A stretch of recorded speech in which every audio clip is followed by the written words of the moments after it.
Vestel Kızılcık Şerbeti'ni sunar.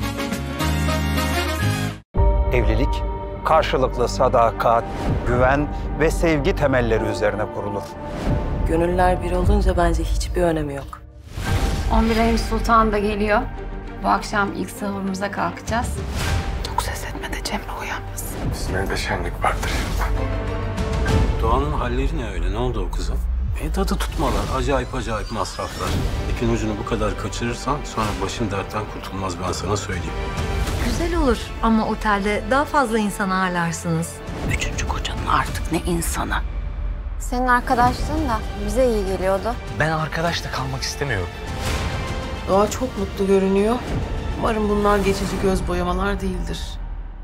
Kızılcık Şerbeti yeni bölümüyle Cuma Show TV'de.